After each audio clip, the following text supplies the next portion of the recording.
I think that's it. That's it right here. Hey there, friends. That didn't change the way that I thought it would. How you doing there out there? It's so good to see you. My name is Jeff Fritz. Welcome back to the live stream. This is Learn C Sharp with CSharpFritz, and today is May 8th, 2023. We're going to write a little code today. We're going to chat a little bit. We're going to talk about Service Bus. We're continuing a series here talking about how you can use all the various Azure services to make your .NET apps better. Thank you so much for tuning in. This is, of course, recorded live. Yeah. And it's discussion style. If you don't want to watch the discussion, you could skip forward. We're going to have a timer that goes up on the screen, about 40 minutes. You can skip forward to the actual lessons where we're going to be talking about Service Bus. Before I get started, before I bring on the chat room, I'm going to get some music playing in the background here. Of course, I always play a little bit of what we call stream beats out here. This is music that is DMCA free. It's royalty free. Listen to it wherever you'd like on the internet. And this is created by our friend Harris Heller. Big thanks to him for putting this music together that we're listening to today. I like having just a little bit of groovy music in the background while we're chatting. It kind of fills the space, you know what I'm saying? Let me bring on the chat room there, and we can start our little bit of our AMA. They're right over there. 40 minutes of AMA starting up. Hello, hello. So good to see you, chat room. Bringing everybody in over there. Looks like my camera's out of focus. No, it's not. It's not. Trust me. I know this because it's been sitting here for a while, and it's very well focused. How you doing there, Rizwan? Good to see you. The lanky Scottish nerd is here on Twitch. Good to see you, my friend. Steven is on YouTube. I'm doing quite well, thank you. Had a great weekend this past weekend. It's the end of the college spring semester here in North America. We brought my daughter home, yeah, it's good to have her back with us, and moving on to summer. She's taking classes over the summer. She wants to get this college thing done in 3 years flat. All right, okay, we're gonna have a good time this summer. Absolutely. How you doing there, Time Panini? Love the console right line. Hello, chat. Yep. And .NET Yosef, good to see you there. Hello, hello. You saw crazy stuff happening. Yeah, I don't want to discuss that. I don't like to discuss any tragedies or politics here on this stream. I like to stay tech focused, if you don't mind. So AMA regarding anything tech, if you don't mind. So happy to talk about that over on my channel, but you're right. It's an absolute shame, and I don't want to call out. I hate saying this. I don't want to call out one mass shooting in the United States over another, because there are so many. So thank you, Time Panini. It says, thanks for being such an awesome teacher and being passionate about teaching .NET. Thank you. There was a number of folks that were posting messages on Twitter last week. You may have seen these, where they were saying, gosh, .NET only works on Windows. .NET only works if you pay per core licensing. It only works in SQL Server. What? Hey, where's my sound effect? What? No. As longtime viewers of this series of streams, this playlist on YouTube, you've seen, we've run .NET on Mac, on Linux, at the command line, in Visual Studio Code, in Visual Studio. We're now running it in the cloud. I don't know where those people are getting their information, but literally, if you look anywhere on the Microsoft official documentation or websites, within seconds, all of those statements about .NET are proven wrong. Every single one. And the people who criticize me, nuh-uh, you're not right. I work on the product. What do you mean I'm not right? I'm not right because I don't have a blue check mark? So, Time Panini says, I refer a lot of people interested into getting into coding into my direction. Thank you. Really appreciate that. DJ Deepex is here from good old Germany. Guten Nachmittag, DJ Deepex. It's good to see you. Hello, hello. Yeah, no, that camera is a little bit too focused. I forgot to shave this morning. That's how focused it is. Thank you, the Likey Scottish nerd. Not a problem, Stephen. Happy to talk about it further over there. I'd just like to keep this a little bit more... By keeping this stream focused on tech, it also ensures that some of those topics that might be a little more sensitive don't sneak in and get us too far off topic, because it's very easy to get lost on those topics. You've read the tweets about the C#? Yeah, there's some pretty good ones there. KPI Dolls asks, AZ204 exam coming up soon, so good timing for this. Fantastic.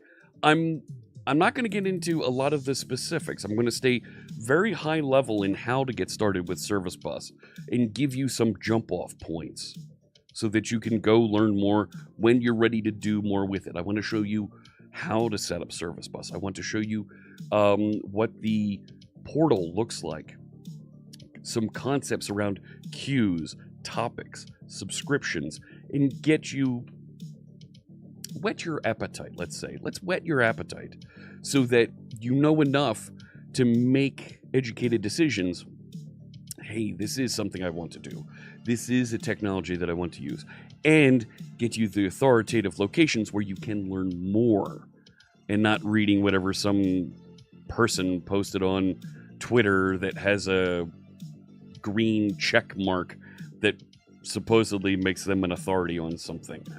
I don't know. Just trust me, bro. Appreciate that, Rizwan. You're right. Hop in the Cloud says, you can build almost anything for anything with .NET. True. There was some valid criticism on Twitter around some of the tools, the way that some of the technologies integrate together. Valid. The team is actively working to make that better. There might be a Microsoft conference later this month that you would see some announcements at around those types of things. I will be there. I will be at Microsoft Build in Seattle. What is it? May 23rd, 24, 25. May 23rd, 24th. I'll be there in Seattle. I want to see you. If you're in town, if you're there, I will be moderating sessions. I'll be on the sponsor floor, wandering around. I might have a nice sparkly jacket. I want to see you. I want to meet you. Please introduce yourself. Come say hello, and I want to connect with you if you come out to Microsoft Build. If you're in the Midwest, next week, the 15th and 16th, and the 17th actually, I will be in Nashville, Tennessee, teaching as part of the Visual Studio Live, VS Live conference in Nashville, Tennessee. Love to see you there.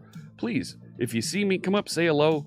I want to meet you. I want to say thank you for watching the streams. Let me see here. We need more facepalm smileys for such people. You might be onto something. The lanky Scottish nerd gets frustrated by some things, but .NET is an ecosystem I simply cannot love. The frustrating things around the .NET tools that you see in other ecosystems are even worse. So there's folks that complain, oh gosh, this could be better. Okay, go try it in Node. Go try it in Python. Go try it in Rust. Go. Let me know what you think and how we can make it better. And to be fair, the .NET team is all open source and reading messages. And yes, they want to take some inspiration from some of those other things that do a better job that folks do enjoy using so they can make .NET better. There's nothing wrong with making .NET better. There's nothing wrong with folks looking at Go and saying, you know what? This generics thing the .NET folks have is a really cool feature. Let's add it. Nothing wrong with that. Let's make programming better for everybody. How you doing there, Fatlum? They do emphasize using paid services like SendGrid, Duendi Identity Server, and so on, which seems inappropriate for the lovely .NET. As a .NET developer, you're a .NET developer. I'm a .NET developer. I'd like to get paid. You know how I get paid? Folks use the tools that I work on and help build. Do you know how you're going to get paid? Folks use and pay for the tools and the apps that you build. So the folks that build SendGrid, Identity Server, should they get paid? They should. If you want them to maintain and advance and give you cool features and new technologies with those services, they need to get paid too. Just like you do. And it's okay to forward your cost to use their services onto your customers. That's okay. Raise your price a little bit. Nothing wrong with that. But everybody needs to get paid at some point. Food costs money. Electricity, computers, resources cost money. It's okay to get paid. Nothing wrong with that. You don't have to be completely altruistic and deliver all the code that you write, all the services you write for free. Folks need to get paid. So, how you doing there, Cymac? Hello, hello. Lucky7 on YouTube with the Deadpool profile pic. Starting a new job in 2 months as a C# full stack developer, coming in from Ruby and Angular land. Happy to learn all that new stuff. Thank you so much, Lucky7. Hope you have a fantastic time using C#. I think you're going to find using C# to build, if you're using it to build services to integrate Angular with, you're going to find it to be enjoyable, to be sure. Happy birthday, the lanky Scottish nerd. 32 years young. Congratulations to you. Applause out there. That was loud. Apologies. Happy birthday to the lanky Scottish nerd. Youngwook Park, hello to you. Good evening to you. Very good evening to you in Seoul, South Korea. Hello to Hike in Armenia. Hello, hello. Demo Reel. Send you an invitation to come to Seattle. Need visa approval. I don't have access to those kinds of things. Error Homer 99 on Twitch says, hello, Fritz. More questions. Have I ever talked about minimal APIs and should I use them in larger projects? Yes and yes. Let's talk about minimal APIs for a second. So it's been a while since we touched them. Minimal APIs are a way for you to create HTTP-based APIs with just a few lines of code in a file, right? The base template for it doesn't have classes, doesn't have the need for you to generate a bunch of using statements. You can literally start writing route statements and interactions directly in that file and you're done. Should you use them in larger projects? Now, when I think larger projects, I think projects where I've got a distributed system of services. I've got systems that I want to be able to scale up API services over here. I want to be able to move things over somewhere else onto maybe another region on my cloud services and be able to run multiple instances of those. In that case, yeah, I really do want to use minimal APIs because I can write them very, very small, deploy them inside a container, scale up that container, deploy multiple instances of that container. And I can use NuGet packages that are built off of the rest of my system that contain my repository objects, that contain my view models, my service models that I need to work with.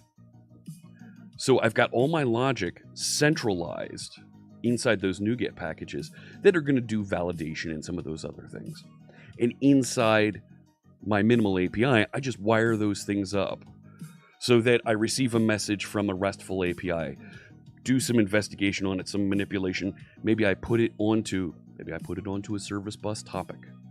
Maybe I finish processing it and I put it onto an Azure storage queue. Or maybe there's an entry that I finished with, save it into Azure storage, into Azure blob storage, so it can be accessed and presented later. Maybe you're generating thumbnails, right, for images that are uploaded. I don't know. I think it's a great use for minimal APIs because it allows you to keep the facade, right? There's an interface in front of all the code we write that humans or other machines interact with, and minimal APIs are a way for us as humans to write less code for machines to be able to interact with. That's a pretty good thing. I like that. So if I can write less code and have it interact with that same bit of logic and business management and domain tools and services and hand things off because I've got a big distributed system, and I can write just a couple lines of code in a file that hand off after they do their base inspections, hand things off appropriately throughout the system. That's a pretty cool thing. So yeah, I do like minimal APIs. Demo Reel says, I expect AWS and .NET integration videos. The folks from the AWS team they hear you, and they're absolutely creating them. Yes. So we here at Microsoft would prefer you check out a nice blue cloud, nice shade of blue. You might have heard of it. It's really kind of in Azure. So JavaScript fatigue is real. Yes, it is. Not some video course that is all about theory. I hear you. Do I have a presentation on schedule for Germany? Asks DJ Deepex. No. I will be in Europe. I'm rarely in Europe. I'm in Europe maybe once a year. And for the first time since pandemic, I was last in Stockholm in 2020. I will be in Sofia, Bulgaria in October. But sorry, not Germany. Choosing the right tool for the right job is okay. That's right, Time Panini. Absolutely. They use .NET all the time, but if you want to do some systems level programming, drop into Rust or something. Absolutely. Those are Rust, C++, Go, great for systems level programming. C# and .NET are higher level programming than that and give you things like a garbage collector, the object-oriented construction and management of your objects. It gives you a great set of frameworks that put you right on the metal and take care of managing threads and memory and garbage collection. That's memory as well. But and network interactions, storage, all of these things are managed for you so that you can focus on writing your app. So you can step down lower in .NET and take control of some of those things if you want to, if you need to. Most folks, though, they're not. They haven't written their code to a point where they need to do that. 42 is the youngest .NET developer in nature. Wrong. Look at Fritz. Even you can't see my chest hair. Woo. No, my goatee, and that's because I've been doing this for 25 years. Like,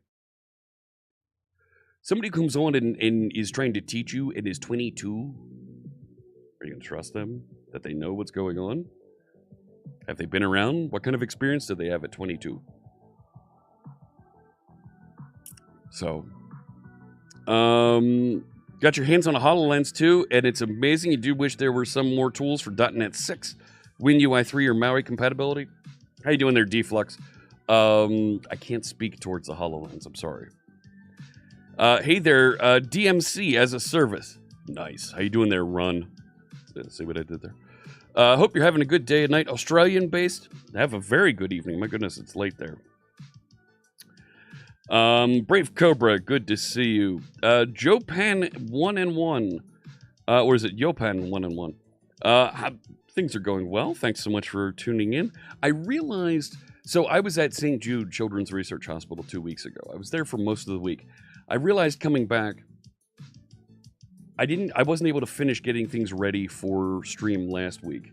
I realized, do I really need to work over the weekend to get that stuff done for stream, or can I push back a week? And I was like, you know what? Push back a week. You deserve the time off. No, I'm not that old. So service bus, how many stops is there? Is there going to be in-transit entertainment? I see what you did there. How you doing there, .NET Yosef? So what I'm saying is that the experienced ones choose .NET. I'm saying that, yes, folks who want to stay on an established ecosystem that isn't going to have breaking changes frequently, be productive, and deliver extremely fast code. Yeah, I've been choosing and working with .NET for a long time.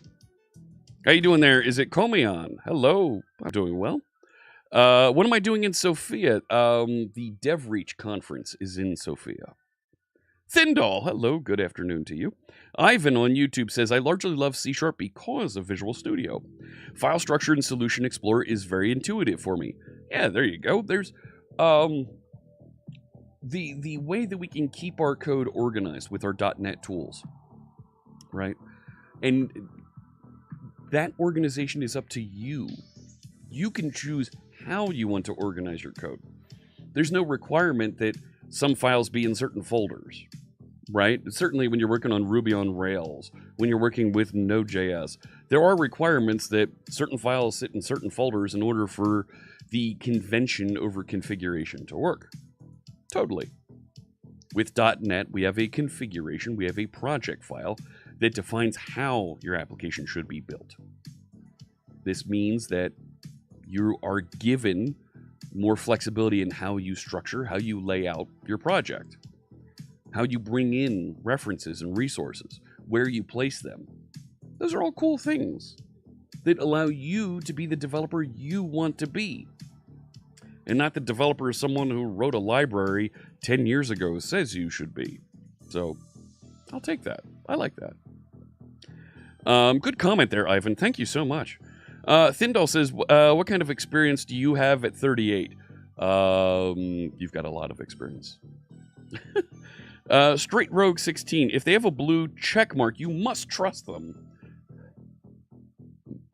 I agree. Just kidding. It's wildly good tech. The HoloLens deflux streams talks about. Yeah, all right. DJ Deepex sounds like a German job interview. We need a 20-year-old developer with 25 years of experience. Yeah, okay. I caught a TikTok last night. I love watching hockey, ice hockey here in North America. Yesterday there was a triple header, New Jersey versus Carolina. Carolina whooped on those New Jersey Devils. Thank you. As a Philadelphia fan, I love to see the Devils get beat up. Carolina, I think it's 2-1 Carolina's leading. Florida beat up on Toronto. I feel bad for Toronto because this was their chance. They finally got past. Don't have to deal with Boston and Florida. That team from Miami is whooping them 3-0. And I caught Seattle versus Dallas. Now, my colleagues that live in the Seattle region love their Seattle Kraken ice hockey team. And they whooped on Dallas last night, 7-2. I was watching that game. Stayed up for that.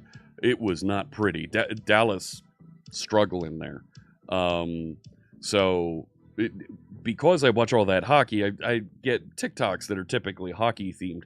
And there was one, it was two dads at the ice rink, and they're watching their sons out there playing. And the one dad has newborn 6-month-old kid in his arms. And the other dad says, hey, congratulations on your son. How's he doing skating? The boy can't walk yet. Oh, that's a shame. Maybe he'll get into college or something since he won't be able to play hockey. What?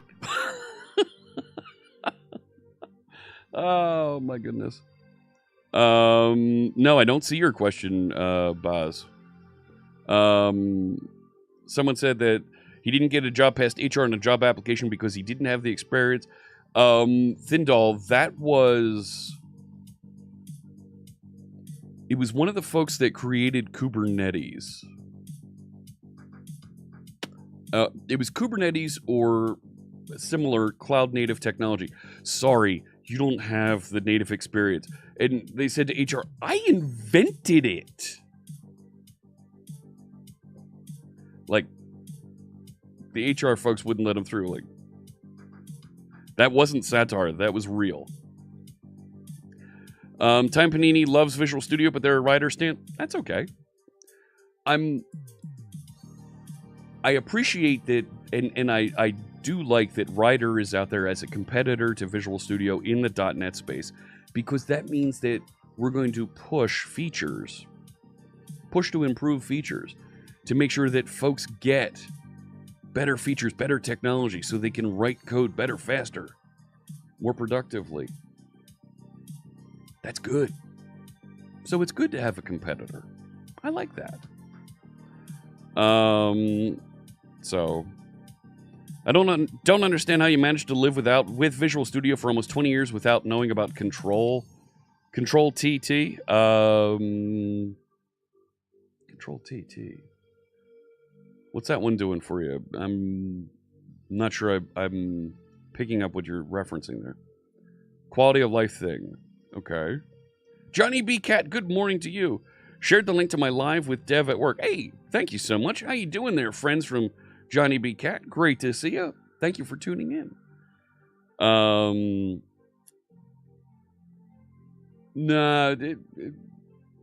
Demo reel. Take it easy there. We want to be friendly and inclusive.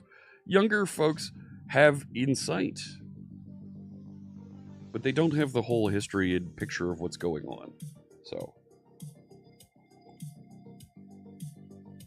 but let's take it easy there and make sure that we're being inclusive. Okay.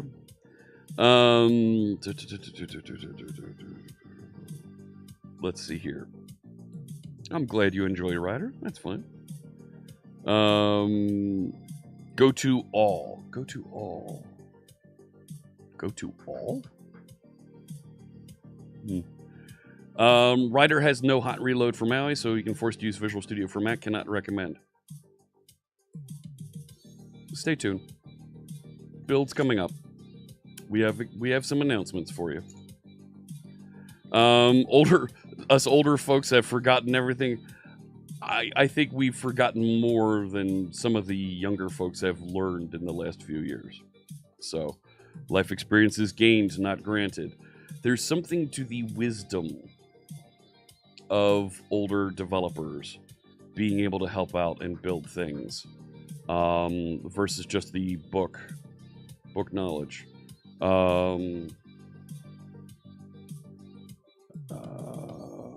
One second.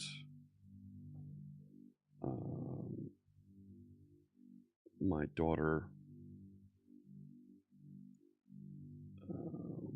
needs a hand there. Yes, .NET Watch will absolutely give you, it'll give you a hot reload experience as well. And that experience works in console apps, web apps, Blazor apps. I believe you can get it to work in Maui apps.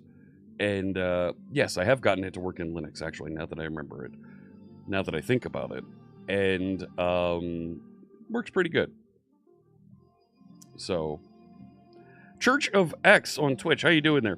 You like to think of our junior devs as having great new ideas about 25% of the stuff they are aware of. Totally. Bringing in new developers is a fantastic thing. These folks have a different point of view, and they are going to discover and help us find new ways to integrate and work with stuff. Totally agree. Yeah. You look forward to them learning about the other 75%. So this is where a diversity of experiences is really good for a development team. For me as an older developer, I can bring in, well, here's why this didn't work. Here's where we tried this. Here's where, back in the day, we did a thing and it wasn't as comfortable over there. And new developers can bring in and say, well, have you seen, there's a thing over here that works a little bit differently. It might be more interesting to interact with. That goes somewhere. That helps folks And bringing in that diversity of experiences means you end up building a better product together. DJ Deepex wants to use more Azure, but customers afraid to host outside outside of an internal server. Do I have some advice to convince them to use that big blue thing called Azure? What's their concerns? Let me give you some examples of where we can alleviate their concerns. Azure has all kinds of certifications out there to prove and show that the services are private to you. Governments trust it, so on and so forth. You are completely wrong. Demo real. Completely wrong. There are all kinds of ways that you can scale up and scale down based on your needs very easily. Database that I've been building and working with for an application over on my other stream called ClipTalk. When I need to load a lot of data fast, I can scale up and buy more I/O, buy more disk I/O. By moving a slider, and within 20 minutes, I've got very fast disk sitting there waiting for me. Many, many more processors, much, much more RAM, and I'm able to use that and complete a scheduled job properly. Finish running this task, load this data, process content, and then I could scale it back down, and within 20 minutes, I'm right back at the same processing level I was before. That flexibility in working with not just a database, but also with my application servers, deploy multiple instances of those. No skin off my nose, I just push a slider across. I don't have to wait for Skippy down in requisition to order a new server and the friends in IT to rack the server, install the operating system, deploy my VMs, get things balanced and running. Don't need to worry about that. It's all available for you because it's in the cloud. That's what Azure Cloud Scalability is for. So, love to hear more about that, about your challenges. Thindall asks, what's the best way of doing automatic hot reload with Blazor WebAssembly and Azure Functions project? So hot reload only works when you're working in development mode. I don't like the Azure Functions command line, the Azure Static Web App command line for that. I like running them separately because if I run the Azure Functions as a separate application using the emulator inside of Visual Studio, it'll do hot reload in that for you. And if you do .NET Watch for the Blazor front end, it'll try to do hot reload where it can. Where it can't, it'll rebuild and allow you to rerun. So I like to run those as two separate applications. Things change like in JavaScript too fast. I don't know what you're talking about. Marcus Voice Coder says Azure is great for them in speech recognition. Very cool. Yeah. Azure Cognitive Services does a great job with that. Very fast. Johnny B. Cat says Azure stable. They use it at work. Yazdi says Azure is stable enough for us to lift and shift our customers to it. Yep. Stephen D. I've been using Azure for years, never had any issues with it. Yeah. Any kind of hosting provider you use, you have to appreciate that there will at some point be an outage. It's not a question of if. It will happen. There are ways to mitigate that by using multiple hosting providers, or in the case of cloud services, use multiple regions. So your service is deployed with backups in multiple geographies. This way, something happens and there's a terrible storm on the east coast of the United States, and it knocks out the data center because a hurricane knocks down power and network to the grid there. You're still deployed and running out of a data center in Chicago. You're off and running and still okay. This is things that you have to do. Doesn't matter whose service you work with, things happen. And you need to be able to deploy and manage across multiple data centers to be able to manage that. .NET Watch from CLI for Blazor, F5 debugging. You're thinking there was a better way. You can run multiple projects out of Visual Studio. Tell it to debug multiple projects. Point it to the 2 projects, and you can F5, and you'll get that same experience across the 2 of them without running command line as well. You never had outages when you were self-hosted. Appreciate the sarcasm there, Church of X on Twitch. Long time ago, when I was an intern at an insurance company, they were renovating the building. Every inch of the building was being fumigated, cleaned, disinfected, because the building was 40, 50 years old. So they were rebuilding, refinishing everything. And when it came time to do the data center, they had they were switching over cables because they were going to pull back the dedicated VPN lines that were connected over to other sites.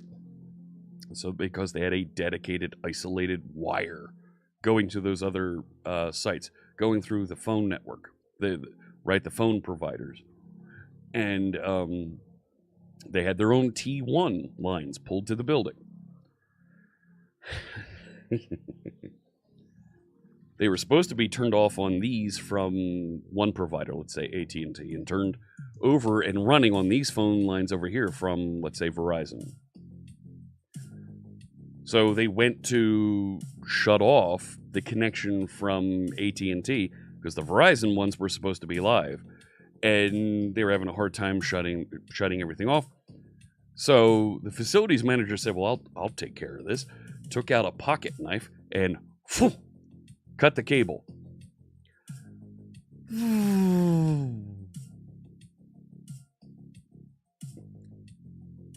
Everything at that site was disconnected from the other offices and from the internet. Everything from the other sites was disconnected from that office. Oops. Outages don't just have to be your application crashes. It doesn't just have to be that server isn't starting properly. It can also be there's no electricity. There's no network. Oops.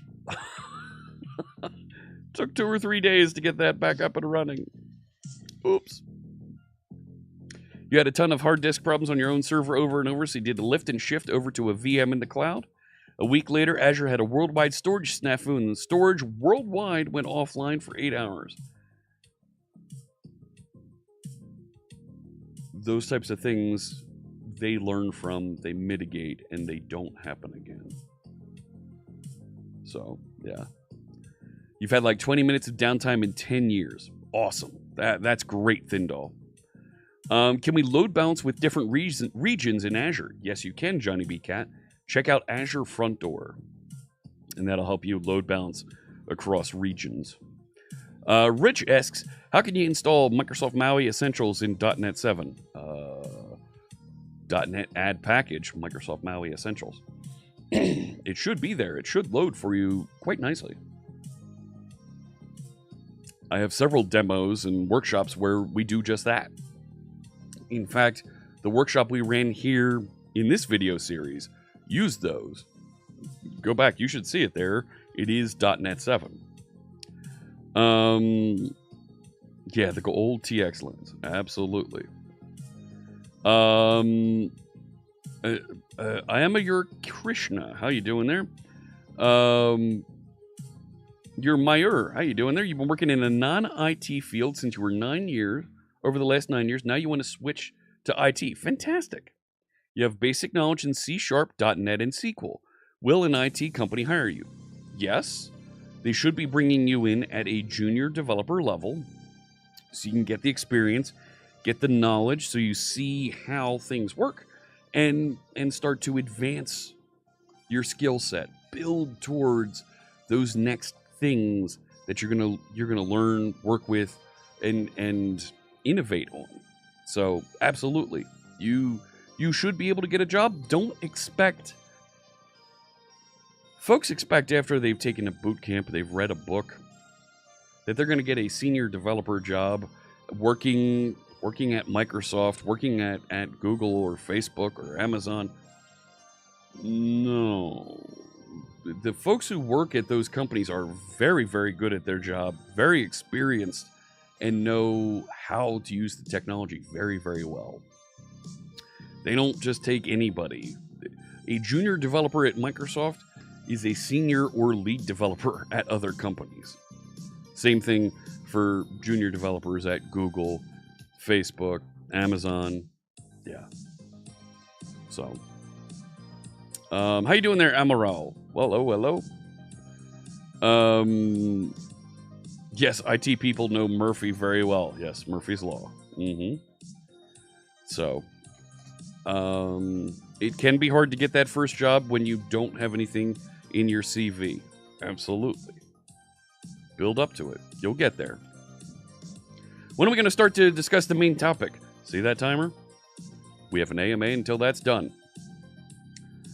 So, show you know the basics and it'll get you in a junior position. Absolutely. What should you put on your CV? What certification? You can get certifications and it will help you get in the door at companies. It will. It's not necessarily going to give you, right? It's not going to give you a leadership position. You're going to need to work up to that. You're going to need to have some work experience for folks to say, oh yeah, they finished, they delivered project XYZ over here. We want them to lead project ABC for us. That takes time. Folks don't come into a company and get hired right into a leadership position with no experience. You have to work on that.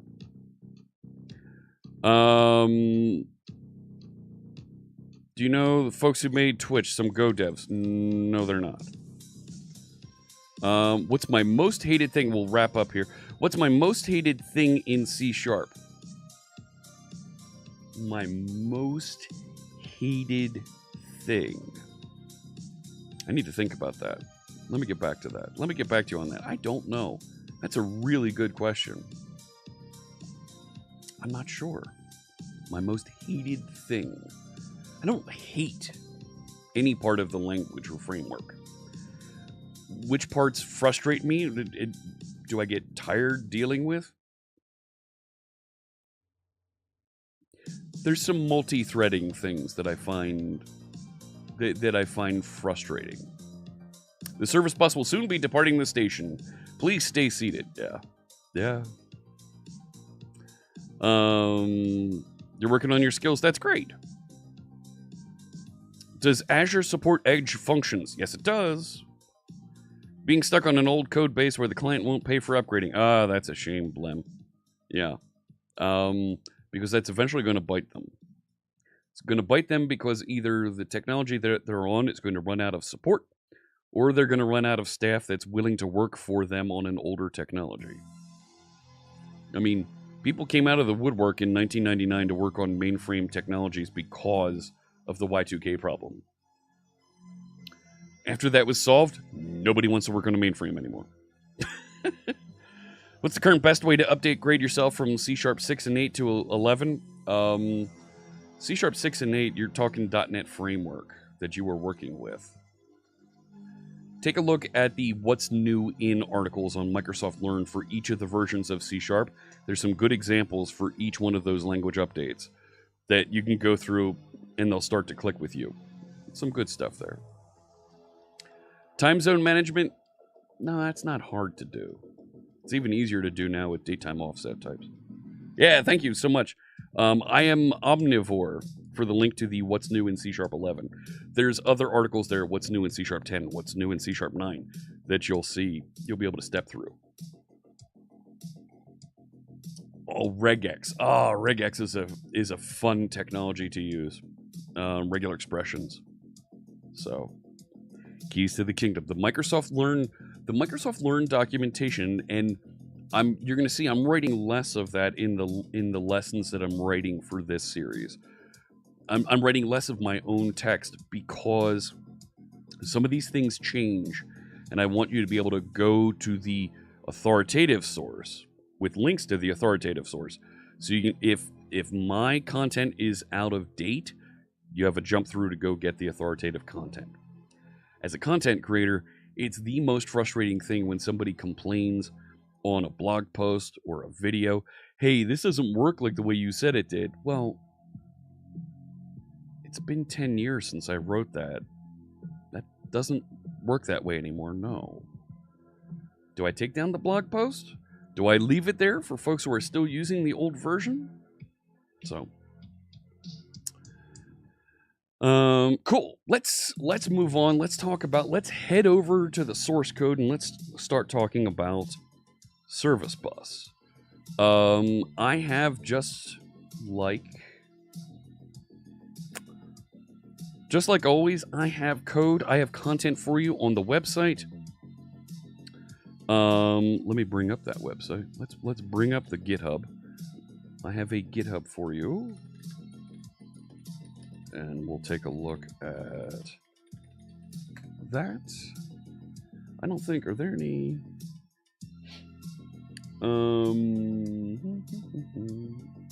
we can talk about a couple of these. I do need to do a... Let me show you the GitHub, and let's move over here. I think it's this one. There we go. Look at that. Look at that.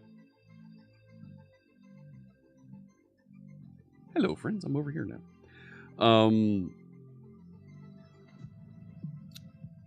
This is the GitHub. Did it post the link to it? No, it didn't. Let me put the link in chat so that everybody can get to it. There you go. There you go. What's the current best effective why to do or generate unit tests? Copilot. Copilot's a great way to do it. Yeah.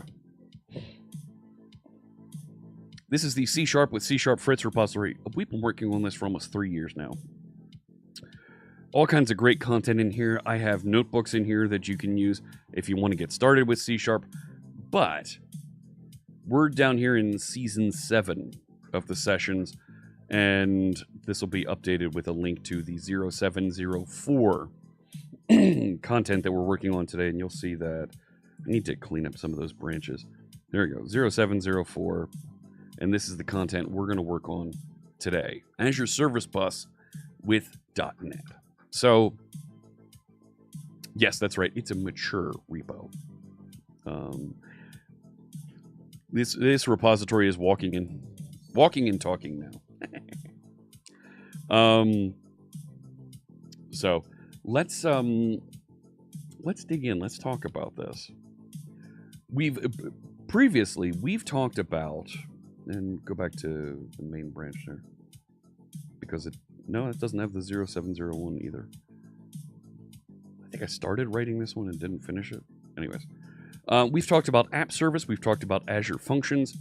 We've talked about Azure storage, using blobs and queues and tables to persist data. You can access that data anywhere. That's great stuff. Queues were an interesting topic. See what I did there? Queues were an interesting topic of discussion when we were in and using Azure storage, right? You put entries in the queue, you can pull entries out of the queue. But we're going to talk about Service Bus and how we can use, I'll share a link to the repository again for you there. And actually, if you're on YouTube, yeah, you are on YouTube, check the link just below in the description. There's a link out to it. All right. So, Service Bus is a way for us to take delayed processing, right? Distributed processing inside of our application and let it scale. I'll say significantly. I don't want to say let it scale infinitely, but let it scale significantly, okay? The definition that's on Learn says, Azure Service Bus is a fully managed enterprise message broker with message queues and publish-subscribe topics inside of a namespace. Service Bus is used to decouple your applications and services from each other, providing load balancing, safely routing, transferring data and control across service and application boundaries, coordinating transactional work that requires a high degree of reliability. Somebody's got a marketing degree here, because I don't know about you, as a developer, I look at that and go, what? Who? Let's break this down. Let's put this into some terms and descriptions that we as developers can understand and do a little bit better with here. All right. It's an enterprise message broker. This means you can put messages into a queue, right? Into a service. Those messages are reliably delivered somewhere else where they can be processed. When we think about working with queues, we have this publish-subscribe model, right? We've seen the pub-sub architecture described in different places. You can be publishing and subscribing in memory. You might have a queue or an array or some collection in memory that something is putting content into, and something else is subscribing, pulls content out of that. It sees, hey, there's a new entry on that array in that list. Pull that out. I'm subscribing. I heard that there's an entry there. Pull it out of there, and I'm going to go do work on that. Publish, subscribe. Pub, sub. Service bus lets us take those concepts and blow it out so that it goes across the entire internet. Whoa. Think about it. If you can safely and reliably put messages somewhere, right? Hey, this thing happened. Fritz wants to buy these items in his shopping cart. You put those messages somewhere so that something later can process it. Fritz wants to buy these couple items. He'd like to buy some Frosted Flakes. He'd like to buy some Pop-Tarts. He'd like to buy some Wheat Thins. That's saved somewhere as a message somewhere. Okay, we need to process his credit card for that. So we're going to put that in the database, send back a message. Okay, we know what Fritz wants to buy. We're ready to receive the payment information. Okay, put in a message. Here's the credit card information for you to be able to save and process. That sits out there in a secure location so it can be processed. Now, credit card on a service bus might be a bad example because of security concerns. We want to process this payment. That can wait, actually. Take a little bit of time, might take 5 minutes, 10 minutes, might take a few hours. Process that payment, send a message back. Hey, your payment processed successfully. We're going to send you back your breakfast cereal and your other food that you placed an order for. That's going to be shipped sometime tomorrow. Later today, we've got a bike messenger that's going to pick it up and drop it off at your house. Hey, we have an Uber Eats driver that's going to pick it up from the grocery store and drop it off at your house. Service bus helps to allow those operations to scale because you're constraining the number of interactions with those other limited resources you have in your system. So the service bus allows for those messages to sit somewhere for processing, and processing concurrently, safely being routed around from one point to another. Let me check up and catch up here. Yes, I got the gunner glasses on. Absolutely. DJ Deepak asks, is there a capacity? Is there a capacity limit for those messages? I have a link here that'll tell you more information about the quotas that you may have. Now, you can pay for different size service bus. Your queue or topic size, and we'll talk about what those are, you can set them to between 1 and 5 gigs maximum size of the object that goes into, but the maximum queue or topic size is 80 gigabytes. So you could put a video onto it. You could. But that's on premium and standard. You can go up to that's on standard. In premium, you can go up to 1 terabyte. That's a lot of data to push. There are other entries here about the various things that you... Number of concurrent... Where was it? Maximum size of any messaging entity path. Keyword topic, yeah.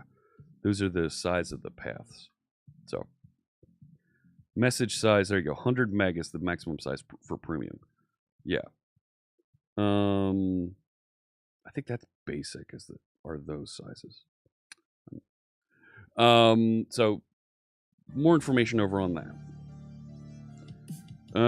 Danny Thomas, is this the best way to generate long-running PDF reports from web apps, or is Hangfire more suitable? That's two different things. This is a way for you to send messages around your application. Hangfire is a way for you to run hosted services. Different things. So, you can host your own services using the iHosted service pattern inside of ASP.NET Core, inside of the service templates that come with .NET. This will allow you to connect and listen for those messages, trigger and do something, and send a message back.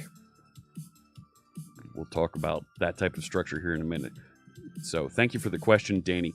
Not quite the same, but we'll get there. How you doing there? Alan Luanga on YouTube. Great lessons here. What other tools acts as service bus, but on-premise? Kafka? I didn't think Kafka was a service bus. It's a distributed event streaming platform. So it is Kafka is more like Event Grid. A little bit different. Mass Transit is a service bus. N-Service Bus is a service bus that you will see out there.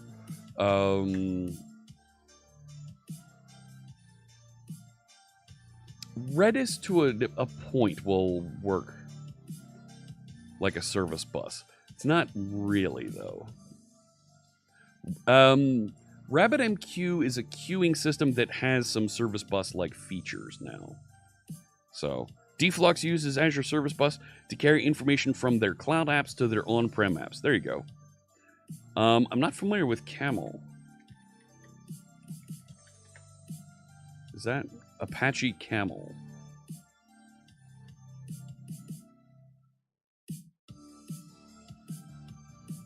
Yeah, Apache Camel is more of a service bus. Kafka is more like an event grid where it's publishing messages and notifications, and it's publishing them as fast as it can. Where the service bus is a place where things reside, and the subscription is what controls how fast they exit the service bus. So the speed at which the interactions happen here are based on how quickly the subscribers pull things out of queues. There are three main structures that you're going to see in the service bus that you can work with. Queues, just like an Azure storage queue, that delivers first in, first out types of operations. Put a bunch of content in there, and they get pulled out based on whichever entries were put in first. Topics and subscriptions are like queues, but allow you to fan out the interactions with those. You can set up publishing into a topic that is then subscribed to by many, many different subscriptions that want to listen for content. And each subscription gets a copy of the content.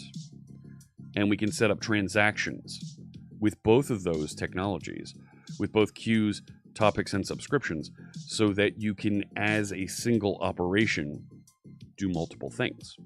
Commit and complete that transaction as a single unit working on the service bus. Tibco BusinessWorks. I'm not familiar with Tibco BusinessWorks. Looking. Blah, blah, blah, blah, blah, blah, blah, blah, blah. Container Edition.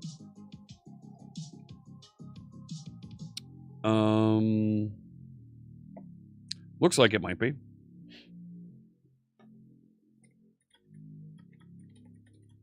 You might also hear Service Bus referred to as Enterprise Service Bus. An ESB. Yeah, Tibco is an Enterprise Service Bus. So, you do not like, though? Okay. I'm not going to criticize one business or another, but we're going to be talking about the Azure implementation.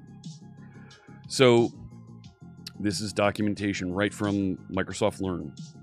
A queue, you end up with a message queue on the service bus. The service bus is this collection of queues, topics, and subscriptions hanging out there we can work with.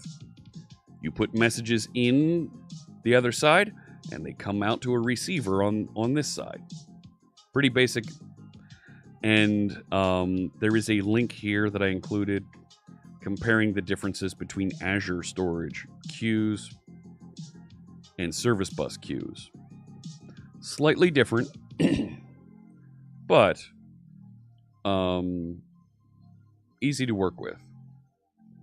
Okay. So in a nice breakdown of functional capabilities here. There is no ordering guarantee in Azure, but there is over here in Service Bus. You have to use sessions, but you'll get first in, first out. So if you need that guarantee, if that's required for how you're processing. So I mentioned about topics and subscriptions. Now, topics, you send a message into the topic, and it will kick off. Send that message to 3 different subscriptions in this case, but you can have dozens of different subscriptions out there that all get notified and can process that message in parallel. Might be in parallel, might not. Depends on how fast they're going through their subscription queues. That's okay. That's a good thing. And you can host a subset of messages. You can have that subscription process only certain messages by using a little bit of filtering. Let's talk about filtering. So filtering is a way for us to set up some rules inside of our subscription that say only process messages that have this content. Now, that could be a little bit interesting. That can definitely be a little bit interesting. So, these filters can be SQL-like, Boolean, or correlation filters. So, right? Boolean says we create a rule and there's a filter that we will pass in. Oh, it doesn't have a good example of it here.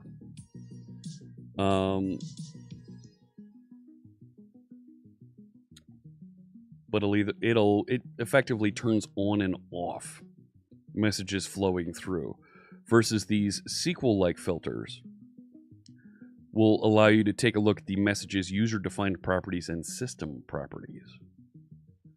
So you have a message coming in, you can define properties on that message, you can inspect them, and act appropriately on them. So in this case, taking a look at items that were passed in, and if the item is blue, has a quantity of 10, it will be processed on this subscription. Color blue, size 10 orders. If the color, we're going to create another rule over here called color red. And we're going to put an action on this, and we're going to change the color to red and set its quantity to half. So we've got options here that we can use to automatically do things inside of our framework and architecture. There's things in here that I want to be doing with the ClipTalk architecture.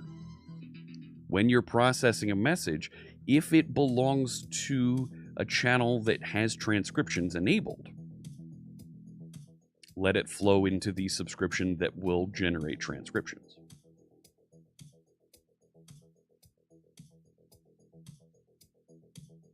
Tim on YouTube has a question. What's the difference between Service Bus and Signal R? Good question, because it's easy to confuse the two.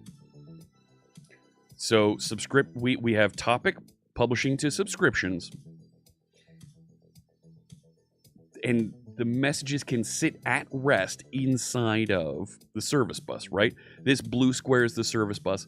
As long as the subscribers are not pulling messages, they can sit there for a long period of time in the middle. SignalR is a notification messaging system where it publishes messages immediately, and it doesn't care if they're not handled on the other side. That makes it a little bit more like Apache Kafka or Event Grid. We're going to publish messages through here, and it's going to notify everybody that's listening for messages. And if they don't process it, I don't care.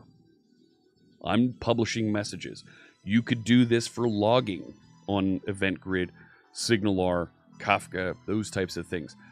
Push messages through. Hey, here's log messages. And you might have some subscribers that will handle those messages and display them. Put it into a browser with SignalR, or report it on some sort of a console with SignalR. With Event Grid or Kafka, I'm going to take those and I'm going to stash them in a database somewhere. Maybe something like Elastic, Datadog, these types of places, so that it's stored over there so I can query and interact with it later. I'm going to use some sort of dashboard mechanism to present that data to interact with.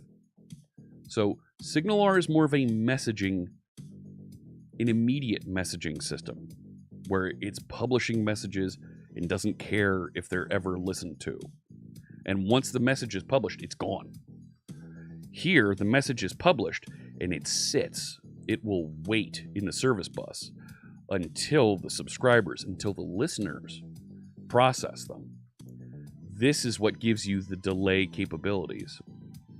Gosh, I've got 18 messages sitting here, and these 3 subscribers can't handle them fast enough. Well, you know what? Stand up 10 more, get them attached, and process those faster. I can do that because the speed at which content comes out of the service bus is the important thing. You can load in content as fast as you want. You'll find that folks use Event Grid and Kafka in gaming systems as well. We need to publish and send a message out. Hey, Fritz's character is moving down through the village, so that all those folks that are also walking through the village get the message of, here's the coordinates of Fritz's character. And if you aren't listening for it because you're not in the village that my character's in, maybe you're over in the dungeon over down the way. You don't care about the contents of what's going in the village. That's okay. Drop the message. Keep processing. You're only listening for folks that are in the region of the map where your character is. Okay. And then when I step out of the dungeon and I go back to the village, now I'm going to start processing the location of folks within the village. Cool. So,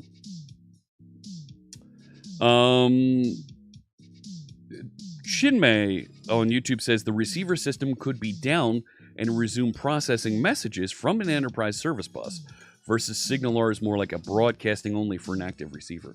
Exactly. If these receivers stop, the sender can keep sending messages, even though they're not being processed. That's okay. There's a capacity that you have on the service bus. And when these restart, they'll be able to pick right up where they left off, processing messages. Now, if the sender was expecting a response to come back, well, they're not going to get that response right away. And the reason you choose this architecture is because that delay is acceptable. Let's go back to the shopping example. You put items in your shopping cart, you go to check out, you give them your payment information. Hey, thanks so much, we'll process your payment. Your purchase has been received. They process your payment sometime later and send back a message. Payment processed successfully. Your items are going to be out for shipping later today. Well, that payment, they batch up payments and send all those payment requests at once to the payment processors. It saves them money to only send over one invoice instead of an invoice every 30 seconds or every 5 seconds as the charge requests come in. So they'll wait and take your $20 order for breakfast food and save it up to go with my order for some lunch and snacks. Bundle that all together. We've got $500 worth of purchases. Send all those over to Visa for processing.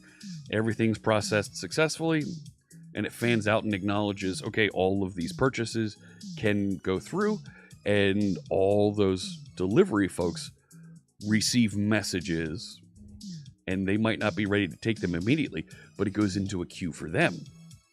Hey, you need to deliver lunch and snacks to Fritz. You need to deliver breakfast food to Chun Mei, who ordered some things. And there's another queue where they process. Okay? So these are architecture decisions that are very beneficial to have when you don't need to have your application do everything immediately. And by introducing this little bit of delay, and in some cases, this process to complete and go through here, it could take a half a second. It could take 10 milliseconds. But if for some reason there's a backup over here and it takes 5 seconds, you're still okay with that. Your application can still handle that because it's a distributed system and is able to manage and grow. It introduces a point of scalability for you. That's a good thing. You're welcome. Happy to explain, Tim. It's more realistic than Fritz's characters in the dungeon. Stuck and being slaughtered by a dragon. That's what happens in the games that I end up playing.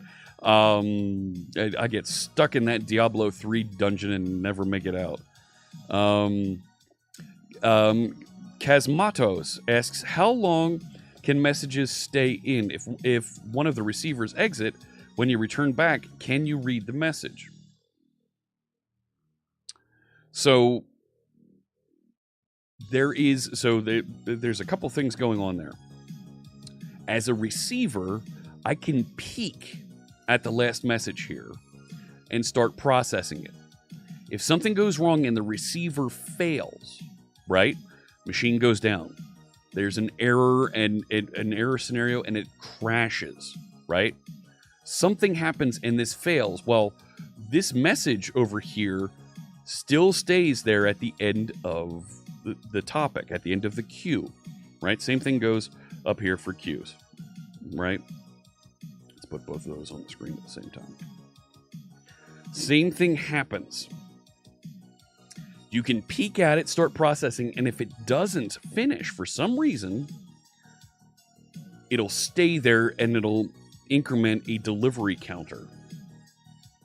And you can configure the service bus after so many attempted deliveries to push it to what we call the dead letter queue. So this gives you an opportunity to retry processing. And if for some reason there's an error, there's something that isn't right, something's not configured right in that message, we push it to another queue where it can be reprocessed. Maybe you have a human that's able to take a look at that dead letter queue and go through and analyze it. Oh gosh, Fritz put in a for his state, it should have been PA for Pennsylvania. but instead he typed PS. It mistyped. Oh gosh, that's not really a state. So we'll fix that, send it back for reprocessing, and it'll go through because it is a valid state for processing. So it gives you the ability to retry. That's a good thing. Instead of just having a database failure, sorry, I wasn't able to insert this record. It's not a valid record, and dump it, and nobody knows that that error happened unless they're reading through the error logs. This way, the data isn't lost. It goes to the dead letter queue, and it can be reprocessed later. So how long do they stay there? That's up to you. In fact, let's go configure a service bus right now. Let's create a service bus that we can use for the demos as part of today's stream. So I'm going to go over here. I'm not creating a dashboard. I want to create a resource. Thank you. And we are going to create a service bus. There it is. Service bus. Thank you. I'd like to create one. So, sure. And I'll put it here in CSharpFritz. And I will call this C# with CSharpFritz service bus. I'll put it in East US. And I am going to choose basic. So you can see here some initial pricing levels. One of the first questions that we get whenever we talk about Azure services is, oh gosh, how much does this cost? Basic is, there you see it over there, is a nickel. 5 cents American per million operations per month. Now there's constraints on that. You can only create certain size messages. You can only create so much for that nickel. At standard, it costs you $10 American per 12.5 million operations per month. And then there's premium that's about $700 per, I forget what MU is. Measured unit? I forget. Per month. For learning, check out basic, and even then, the basic configuration, come on, you're not going to give me a click-through to these? It'd be really nice if there was a click-through on those to the pricing page so you can see them.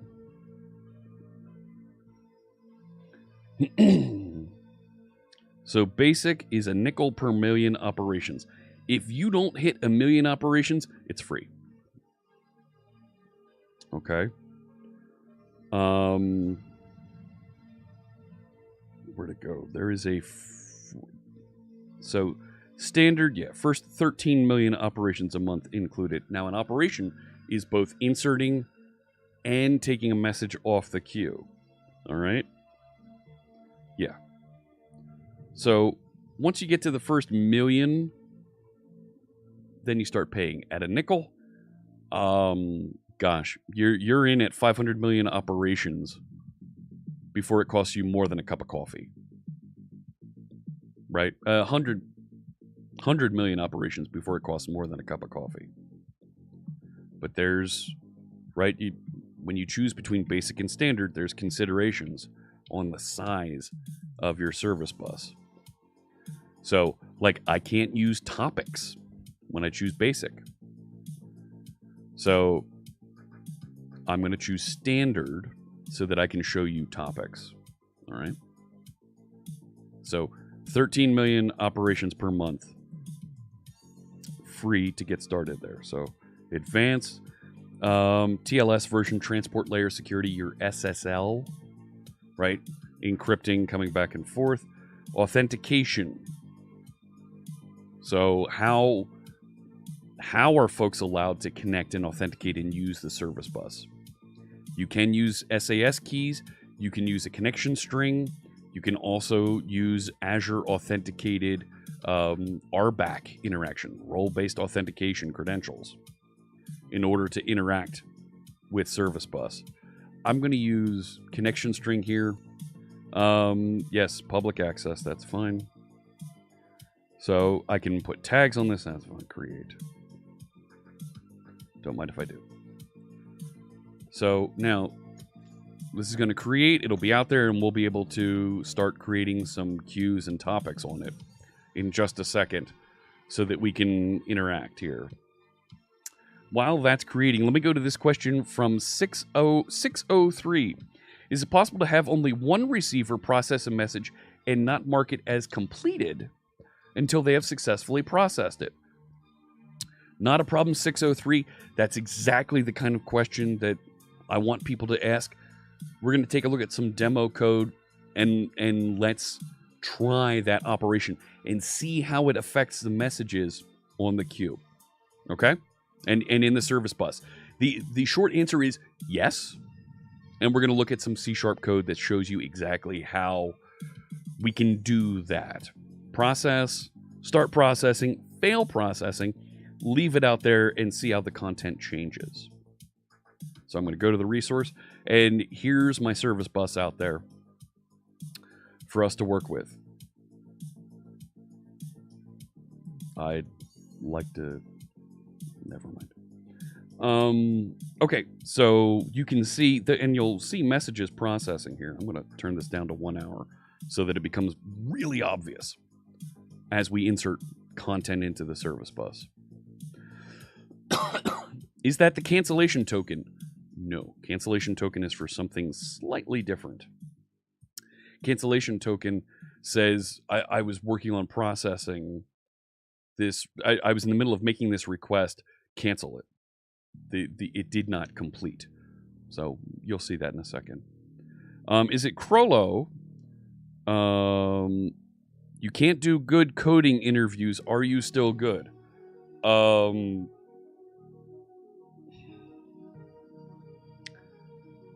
You're going to be good for some folks, yes. Good is judgmental. I would suggest that, unfortunately, you're going to need to practice to be able to pass tests and answer questions in code interviews. It would be good to build up a little bit of a resume, a little bit of a collection of projects on GitHub or some other location out on the web that you built, that you can say, listen, I'm sorry, I'm not very good at code interviews and the pressure in person, but I built some of these things over here and I'd be happy to answer questions about them. Good developers, really good developers, can answer questions about their code and about how they built things. At some point, you will need to be good at them. Have a good one, Thindall. Thanks so much. So, quite frankly, I would not pass a coding test at Google. Google would not hire me. Okay. Facebook probably would not hire me. Oh gosh, you can't pass our coding test. Do you really want me coding like that? Or do you want me describing and teaching those topics? Two different things. All right. You'll give me a job, Thindall? Thanks. All right. Let's talk about putting content into the service bus so we can start working with it. There are two models, and you see them down here, the entities down the side here. Queues and topics. So let's create a queue that we can work with here. So here's what would be the list of queues. I'm going to create one here. And now I have all kinds of configuration options presented to me. Let me scoot this over so that we can see them, and it's out from behind my noggin here. So let's call this my first queue, right? And you see there's some naming rules. Can only contains letters, numbers, periods, hyphens, underscores, and slashes. So I could call it my first queue. All right. There was a question about queue size. There you go. You can set the maximum size of the queue. I'll set it to a gig. Max delivery count. I'm going to set this to 3. You'll see why. Message time to live. So how long can the message stay in the queue before it expires, removed, or sent to the dead letter queue? So you might have things being processed very, very quickly. You might have things where, you know what? If it's not handled within a day, forget it. We're never going to handle it. It's up to you how long you want to configure that. The lock duration says, well, how long can I connect and maintain my lock where I'm pulling items off of the queue? I'm going to set this to 5 minutes. Set it a little bit longer because we're going to step through some code and see how that works. Enable auto delete on the idle queue. So it will actually delete the queue if it's not being used for a certain amount of time. Go delete this. If no entries have appeared in this many days, go delete it. You can enable duplicate message detection. If a message expires, put it in the dead letter queue. You can partition it. You can create sessions so you can enforce first in, first out. And you can also do some forwarding depending on the content of the messages on the queue. All right. So let's just create this simple my first queue here. It's going to validate all the content. And over here, there we go. My first queue. All right. So let's write some code. I've already got the code written. Let's use some code to write into my first queue and see what happens. So I have over here under... is it shared access? No. Where's my connection string? I don't think it's the access control. No. Come down into here.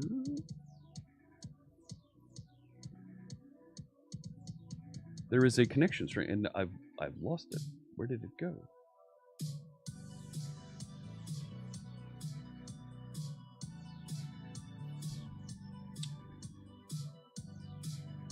Things have moved on me.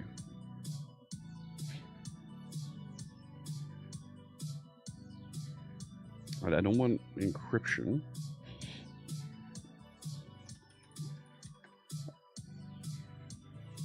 No.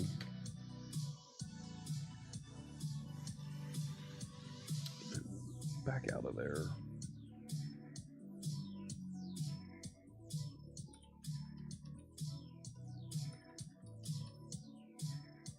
No. Where the heck did it go?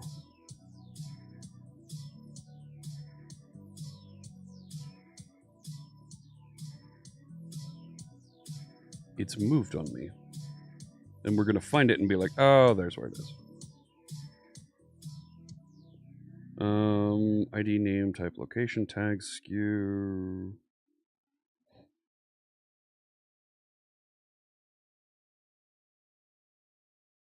Oh, this is what I need to do. I need to create an access policy. That's right. Okay.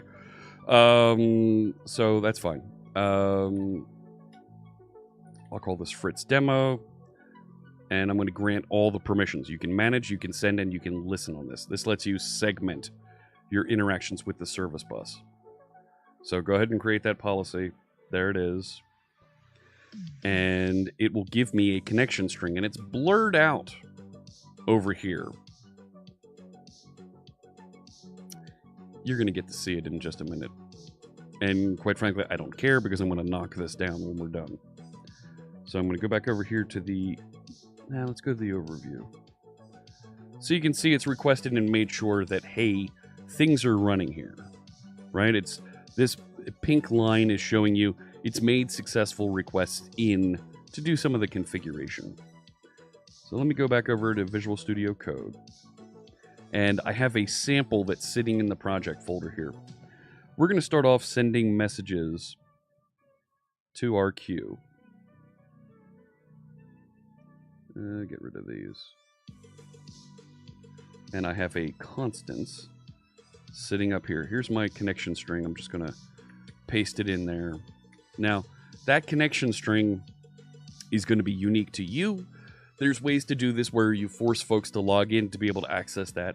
But to make this a simpler demo, we're going to use a connection string to get through this. The queue that we're connecting to Coming back over here, we saw, right, my first queue. My first queue. All right, we're going to work with topics and subscriptions after this. So I have a send messages right here. So in order for us to work with Service Bus inside of .NET, we need to first we need to install a package, Azure Messaging Service Bus. Okay, you .NET add package, Azure Messaging Service Bus, or you can of course do this inside of Visual Studio. So once I have that available to me, I can set up a Service Bus client and a sender. So the client owns the connection, allows us to create that sender, okay? So think about the client kind of like your database connection object. Our sender is going to allow us to generate messages to push into the queue on the Service Bus. So we're going to generate 3 messages to send out there. And we're going to set up some client options. We're going to be connecting using AMQP WebSockets. That's a protocol that you use. So set up our client. It's a Service Bus client. We're going to pass in that connection string I wrote over in the other file. You might be pulling this out of your configuration for your application. And then we're going to create a sender that knows how to connect to that queue, my first queue. We're going to send a batch of messages. So we're going to create a message batch. And we're going to try to add a message with a new Service Bus message. Now, Service Bus messages typically contain either a string or some binary data. They have some properties hanging off of them also that you can configure. And we're going to try and add that new message into the batch and then send that entire batch of 3 messages all at once. We'll write out a message that says it's been published, and then we'll dispose of our connections to the sender and the client. Now, I could set up a using statement around these, right? But doing a try with a finally to make sure we dispose of them means that it'll properly clear out those objects. So let's tell it to send messages. So let's say send messages, execute. I'm not going to wait. I'm going to await. All right. I'll jump down into the terminal.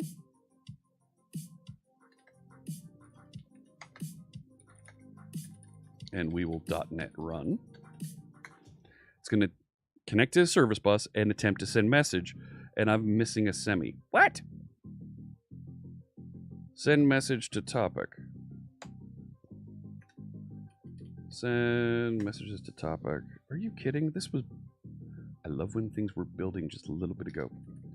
And I was tinkering with something, and now it doesn't work. Do that again.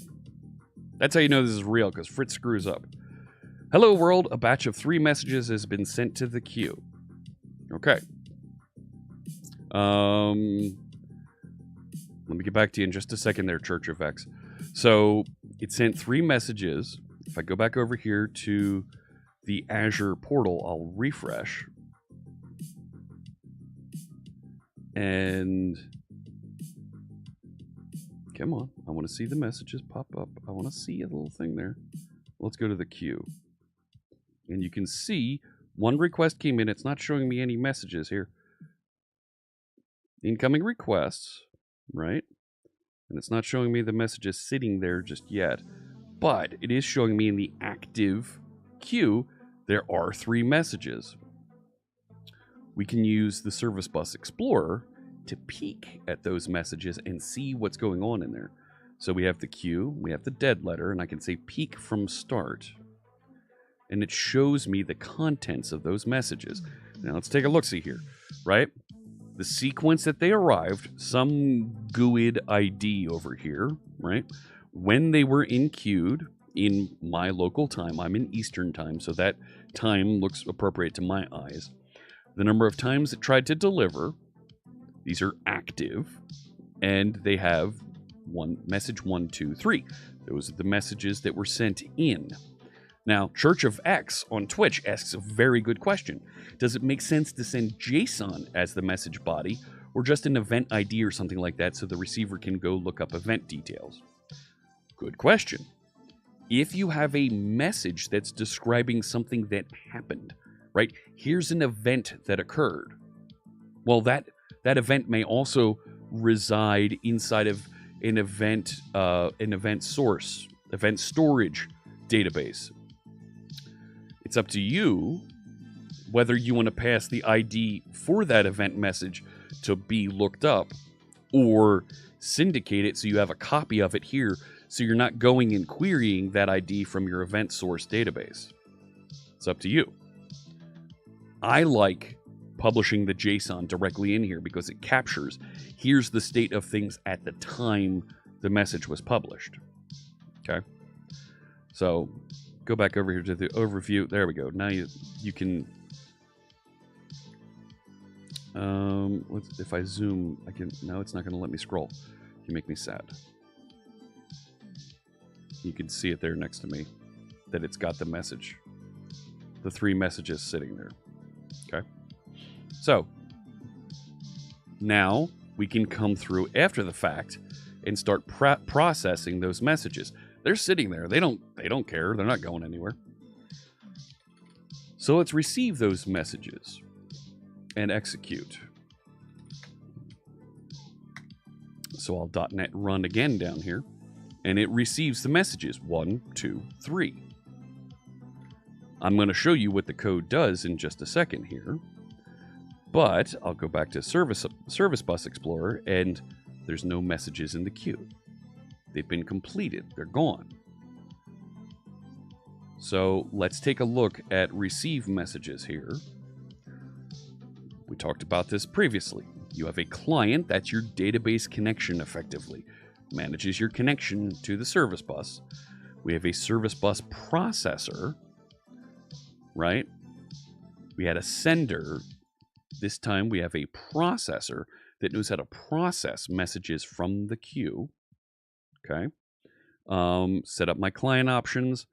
Make that connection string with those client options using WebSockets to connect. And then we're going to, using the client, create a processor so that we can see the messages on the queue. Now, this is where things are a little bit different from storage. We have a process message async handler we can wire up that will receive and be pushed messages when there's new messages that appear in the queue. All right. And there's a process error async. What do you want to do when there's a mistake here? So this message handler down here says, well, I'm going to receive information about the process message event, and it's going to take a look at the message that came in, the body, and write out that content, received and whatever's inside the body. And that's where we get received message 1, 2, 3. It will complete the message. Now, to the point a little bit earlier we had, oh, gosh, what happens if there's a failure? What happens if I can't process? Right? So complete the message. Says this is done, and it discards it from the queue. Now, instead of completing the message, we could do something else there. If there's an error, we're going to write the exception, and we're going to say completed task. So what if there was an error?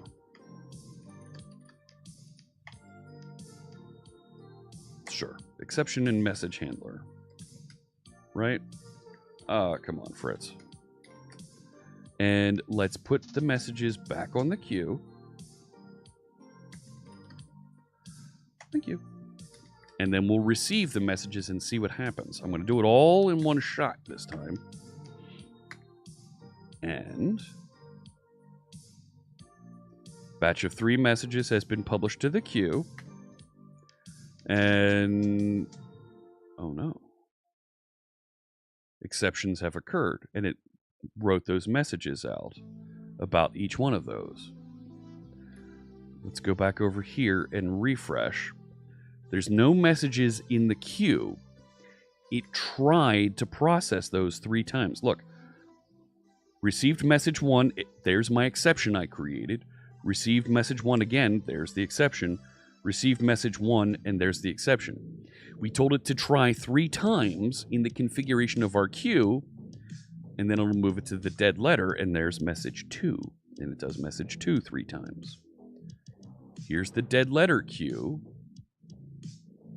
and it's showing here that it tried to process them each 3 times, and there's the messages. So we get this persistence that the messages don't go away.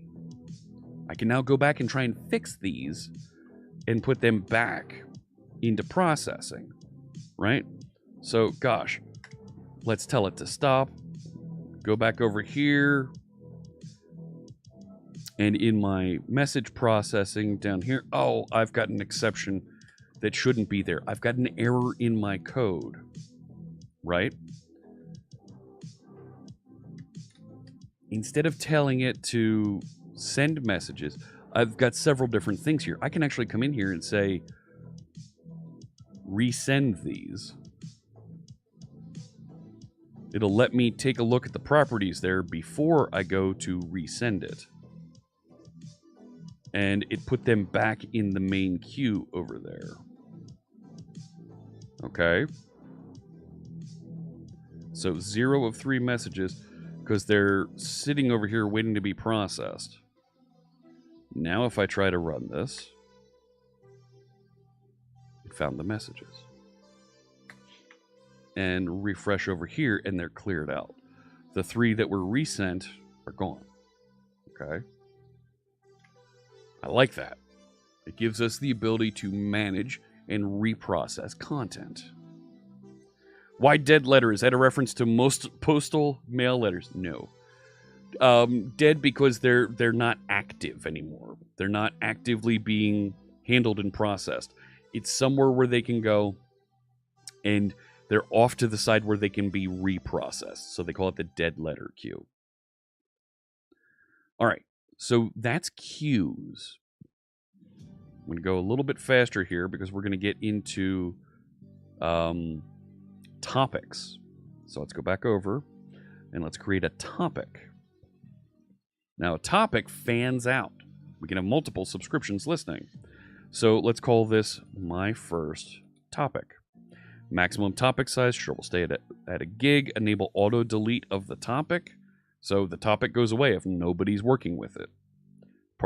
Duplicate detection, partitioning, it's fine for what we're doing right now. So we'll create that topic, and we can start to work with here my first topic. Now, we set up subscriptions under that can be listened to and worked with. So down here, we define our subscriptions. So let's add some subscriptions.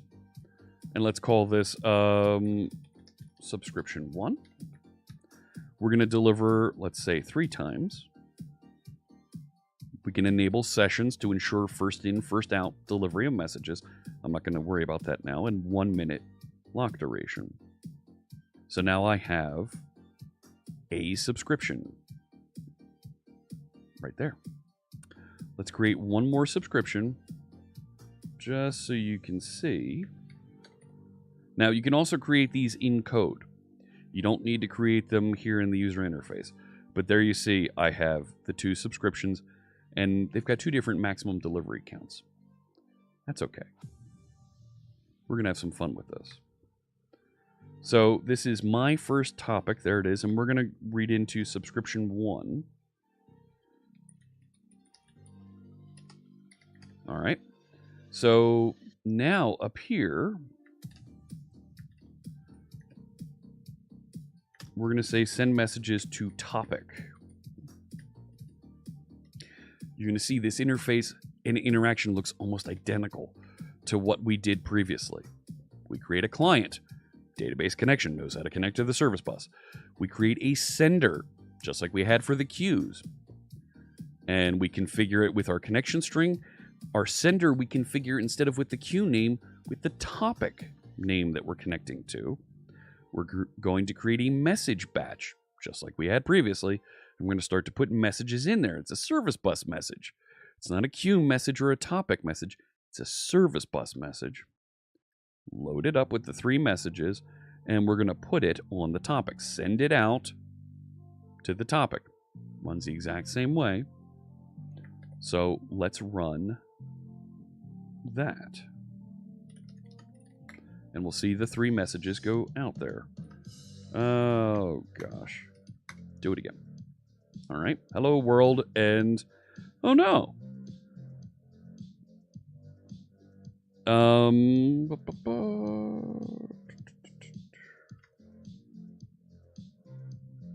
It's right there, my first topic. Oh, I named it. See that? So here's an error scenario for you. It's looking on the service bus for my-first_topic. I named it. Put the configuration in here wrong. With the correct name, it published 3 messages to the topic. But did it publish 3 messages? No. It published 6 messages. So there you see the requests that came through to connect to it. And when we look and refresh down here, let me move this over so you can see.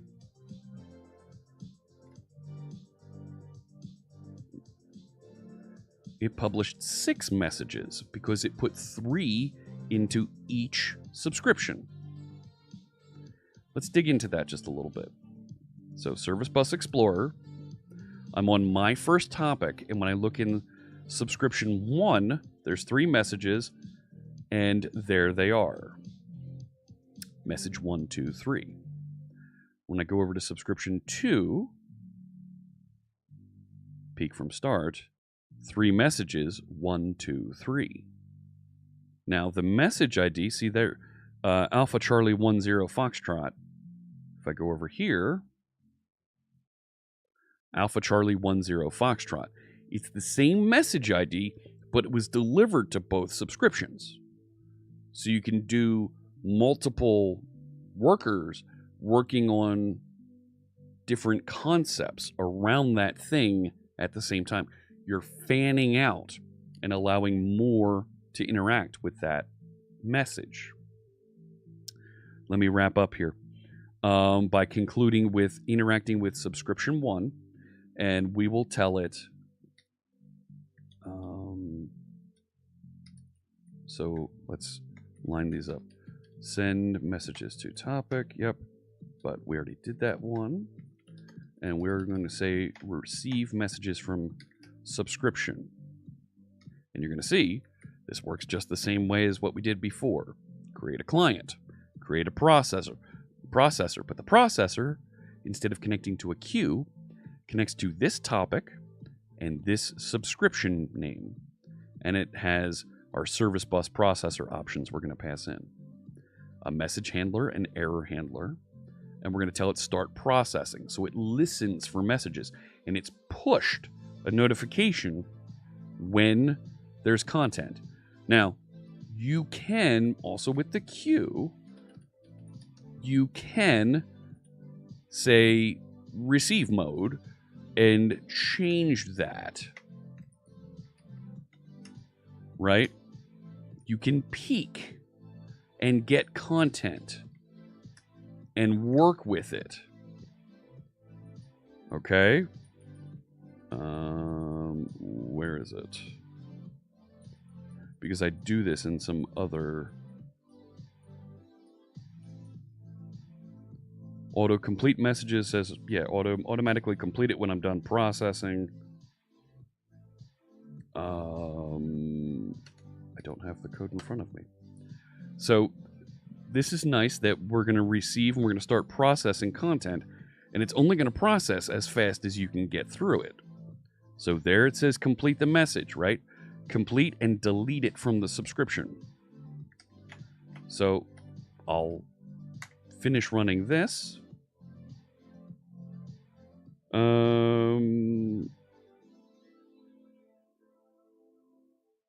What? Oh, because I Control Z'd back. That's what happened. Do it again. There it goes. And receive those 3 messages from the subscription. If I go back over here, here I am in subscription 1. The messages are gone. But over in subscription 2, they're still there waiting to be processed. So this gives you more flexibility in how you stand up and process messages. What you do with those messages as they're delivered is up to you. Send them into database, fire them against a microservice somewhere else. It's up to you how you process and handle them. So many things you can do with this, but that is a discussion for another time. Oh man, I love talking about some of these architectural concepts. They're really cool content. Let me head back over to the main screen and we can wrap up last couple questions there in chat. Does Azure Service Bus have any free options? Yes, that first one is a nickel after the first 1,000,000 messages. So go for it. The basic service will get you there. But if you need topics, you're going to need to step up to standard. And even then, until you hit that 13 million messages, you're not paying a thing. Let me see here. Yeah, the typo. You're right, Omar. I should have caught that. Can a processor and receiver even be a sender? Well, the same application can, sure. Absolutely. And have different parts of your application handling those. But for scalability, you may want those living in containers and deploy multiple instances of each. Is there a way for developers to use Windows Azure? It's not Windows, it's Microsoft Azure. Is there a way for developers to use Microsoft Azure for free? Yes. There is a list of Azure free services that are available. And I will share them into the chat right there.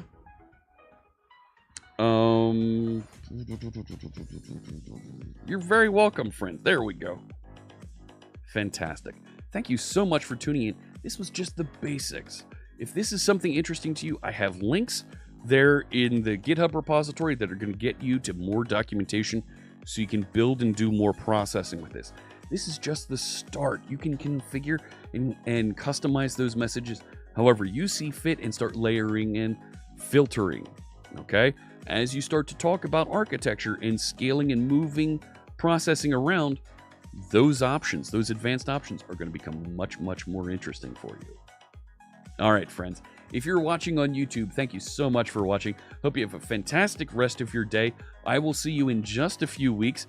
We've got conferences. Next week, I will be at Visual Studio Live in Nashville, Tennessee. The week after, I will be in Seattle for Microsoft Build. The week after that is an American holiday. Maybe we'll see about rolling over to Wednesday that week. Keep an eye out on the Discord, on the Twitter, on the YouTube channel for more details. If you're watching on Twitch, it's time to set up for a raid. Let's see who else is streaming on the big Twitch TV network that we can get you connected over to for a raid, something fun that's going on.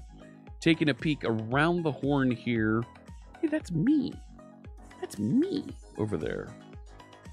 Let's see. I want to get you connected to... Let me get you connected to Lana Lux, who's doing some game development. And she's always got some great content for us. Building and working with Unity. All right. Thank you so much, friends.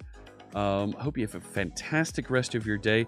I wish you good health and good coding. Take care.